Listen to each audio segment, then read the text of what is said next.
अब हमारे पास डेफिनेशन है कि यूनिट क्या होता है। यूनिट की डेफिनेशन है, मान लो ए और बी कोई भी दो इंटीजर्स हैं और अगर ए और बी की प्रोडक्ट 1 आ जाए तो ए और बी को क्या कहा जाता है, यूनिट। ए को भी यूनिट कहा जाएगा और बी को भी यूनिट कहा जाएगा अगर ए और बी को मल्टीप्लाई करे और आंसर कितना आ जाए, 1। अब आप ये सोच सकते हो कि इंटीजर्स में किन दो नंबर्स को मल्टीप्लाई करेंगे तो आंसर 1 आएगा। या तो 1 को 1 से करेंगे तो 1 आएगा, या फिर -1 को -1 से मल्टीप्लाई करेंगे तो 1 आएगा। इसके अलावा किन्हीं और दो इंटीजर्स को अगर हम मल्टीप्लाई करेंगे तो आंसर 1 नहीं आएगा। इसका मतलब यूनिट कौन कौन हुआ, एक तो 1 यूनिट है और एक -1 यूनिट है। ठीक है, तो ये लिखा है 1 and -1 are only units in Z. इसके बाद है प्राइम नंबर। ये तो आपको पता ही है कि कोई भी नंबर जो नॉन जीरो इंटीजर हो, ग्रेटर देन 1 हो और उसका खुद के और 1 के अलावा कोई और डिवाइजर ना हो। मीन्स पी के सिर्फ 2 डिवाइजर्स हों। कौन कौन से, एक 1 और एक पी। ठीक है, तो हम उस नंबर को क्या कहेंगे, प्राइम नंबर। जैसे कि 2, 3, 5, 7, 11, 17, 19, 23, इन सब को या तो ये खुद डिवाइड करते हैं या फिर 1 डिवाइड करता है, इसलिए ये सारे के सारे क्या हैं, प्राइम नंबर्स।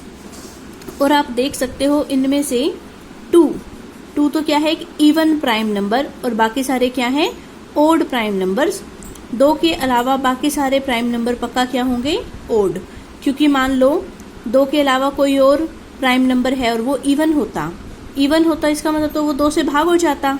इसका मतलब तो वो अपने अलावा और 1 के अलावा भी किसी और से भाग हो रहा है, इसका मतलब वो प्राइम नंबर नहीं है। ठीक है, इसका मतलब सिर्फ 2 ही एक अकेला प्राइम नंबर है, 2 के अलावा कोई भी 2 ही एक अकेला इवन प्राइम नंबर है।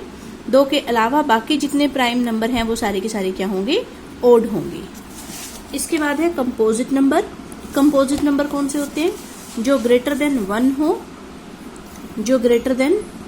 हो, और जो ना तो यूनिट हो और ना ही प्राइम हो। Any number greater than 1 which is neither a unit. Unit तो देखो वैसे भी नहीं होगा जब हमने कह दिया ग्रेटर देन 1, क्योंकि यूनिट तो सिर्फ क्या था, प्लस का 1 और माइनस का 1। जब नंबर ग्रेटर देन 1 हो गया तो वो यूनिट तो वैसे भी नहीं हो सकता। ठीक है, तो कंपोजिट नंबर क्या होता है, any number that is greater than 1 and that is not a prime. जो प्राइम नंबर ना हो और 1 से बड़े हो उनको क्या कहते हैं, कंपोजिट नंबर। जैसे कि 35 1 से बड़ा है और ये प्राइम नंबर भी नहीं है, क्योंकि इसको 1 और 35 के अलावा 5 भी डिवाइड करता है और 7 भी डिवाइड करता है। तो 35 एक प्राइम नंबर नहीं है, इसलिए क्या है, कंपोजिट नंबर। जो प्राइम नंबर नहीं है वो क्या हो गई, कंपोजिट नंबर, और 1 से बड़े होने चाहिए। ठीक है, अगली डेफिनेशन है को प्राइम क्या होते हैं या फिर रिलेटिवली प्राइम क्या होते हैं। अगर 2 इंटीजर्स की जीसीडी 1 आए तो हम कहते हैं कि a and b are relatively prime, या फिर a and b are coprime अगर ए और बी की जीसीडी कितनी आ जाए, 1। ठीक है, अगर 2 नंबर्स की जीसीडी 1 आती है तो उन्हें क्या कहा जाता है, रिलेटिवली प्राइम या फिर को प्राइम नंबर्स। जैसे कि 4 और 15 की जीसीडी आ रही है 1, तो 4 इज रिलेटिवली प्राइम टू 15। 5 और 24 की जीसीडी कितनी आ रही है, 1, सो 5 इज रिलेटिवली प्राइम टू 24। ठीक है, इसके बाद है ट्विन प्राइम्स। ट्विन प्राइम्स का मतलब है अगर हम 2 प्राइम नंबर्स ले रहे हैं, ए पेयर ऑफ प्राइम नंबर्स, इसका मतलब हमने 2 प्राइम नंबर लेने हैं, उन्हें ट्विन प्राइम कब कहा जाएगा, अगर उनका डिफरेंस कितना आए, 2।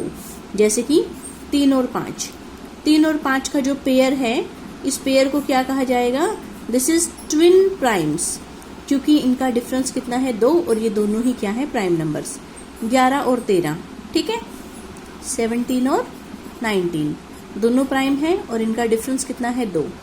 तो a pair of prime numbers is said to be twin prime अगर उनका डिफरेंस कितना आ जाए, 2। ठीक है, इसके बाद है परफेक्ट नंबर।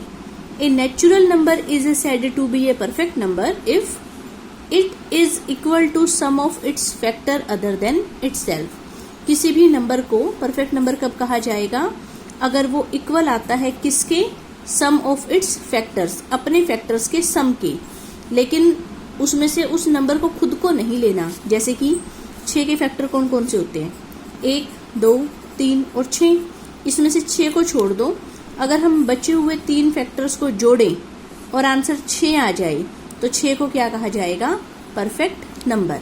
रिपीट कर रही हूँ, 6 के हमने सारे फैक्टर्स लिख लिए, उसमें से 6 को छोड़कर बचे हुए जितने फैक्टर्स हैं अगर उनको जोड़ने पर आंसर 6 आ जाए तो हम कहेंगे कि 6 इज ए परफेक्ट नंबर, जो कि हम देख सकते हैं 3 + 2 5 + 1 6। ठीक है, जैसे कि 28 है।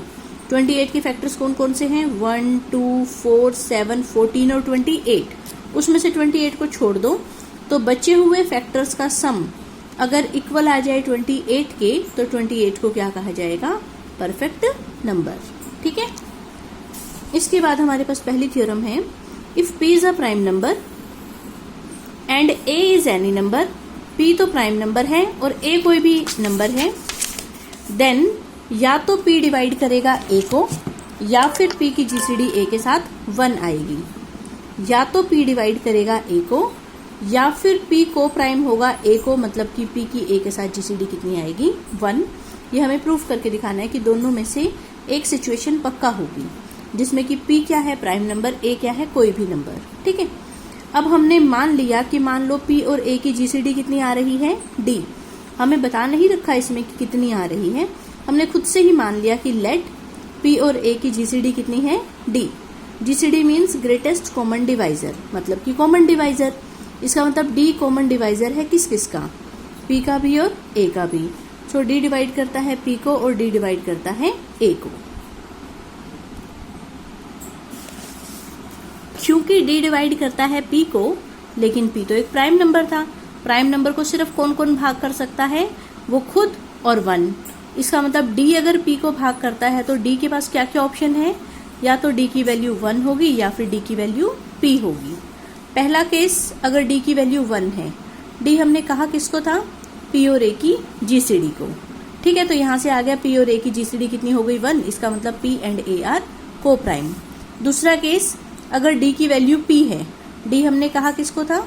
P और A की GCD को। तो अगर P और A की GCD P आ रही है, इसका मतलब P डिवाइड करता है A को। ठीक है, क्योंकि इनमें ग्रेटेस्ट कॉमन ही क्या आ गया? P। इसका मतलब P, देखो यहाँ से क्या आया? P is a greatest common divisor of P and A। Greatest common divisor है तो कॉमन डिवाइजर है, कॉमन डिवाइजर का मतलब P को भी डिवाइड करता है और P A को भी डिवाइड करता है, तो वो हमने लिख दिया कि P डिवाइड करता है A को। और हमें यही प्रूफ करना था कि या तो P और A को प्राइम आने चाहिए या फिर P डिवाइड करना चाहिए A को। नेक्स्ट हमारे पास थ्योरम है, every natural number greater than 1 has a prime factor. कोई भी नेचुरल नंबर जो कि 1 से बड़ा हो, उसका कम से कम एक फैक्टर ऐसा जरूर आएगा जो कि क्या होगा? Prime number. रिपीट कर रही हूँ स्टेटमेंट, कोई भी नेचुरल नंबर जो 1 से बड़ा हो, उसका कम से कम एक फैक्टर ऐसा जरूर आएगा जो कि क्या होगा? Prime number. ये हमें प्रूफ करके दिखाना है। ठीक है, तो प्रूफ में हमने कहा कि मान लो n क्या है? कोई भी नेचुरल नंबर जो कि ग्रेटर देन है 1 से। ठीक है, और हमें एक इसका फैक्टर ढूंढना है जो प्राइम नंबर हो।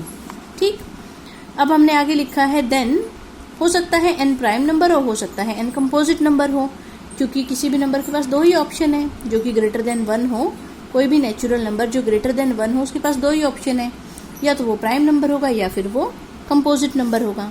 सो पहला केस, अगर n प्राइम नंबर है तो अंडरस्टूड है, n ही डिवाइड कर गया n को, और ये क्या है?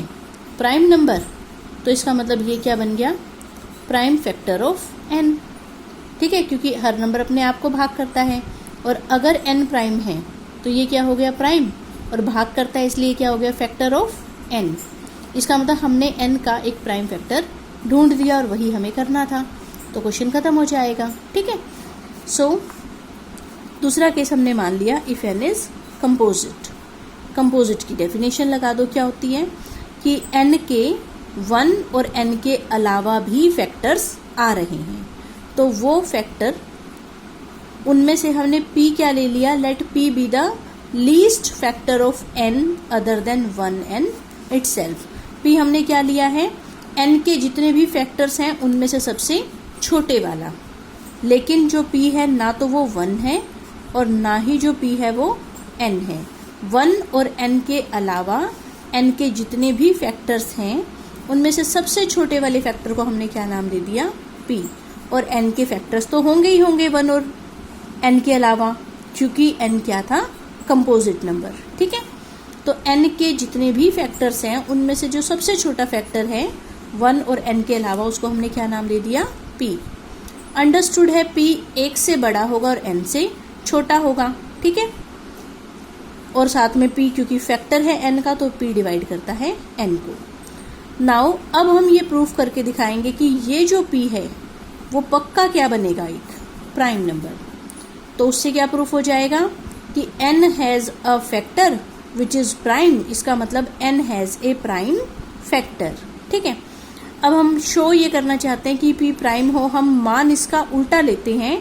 Let us suppose that p is not prime, और आखिरी में हमें कॉन्ट्राडिक्शन लेकर आनी है। ठीक है, अब p प्राइम नहीं है तो कंपोजिट होगा, कंपोजिट है तो इसकी डेफिनेशन लगा दो कि p के 2 टुकड़े ऐसे जरूर हमें मिलेंगे जो कि 1 और p के अलावा कोई और है। ठीक है, देखो प्राइम नंबर में तो क्या होता था, जैसे 5 एक प्राइम नंबर है, उसके टुकड़े तो 1 गुना 5 और 5 गुना 1 यही बनते थे। लेकिन जैसे 6 हैं, उसके टुकड़े 1 और 6 के अलावा 2 × 3 भी बन रहे हैं, जिसमें ये दोनों ही टुकड़े 1 से बड़े हैं और 6 से छोटे हैं।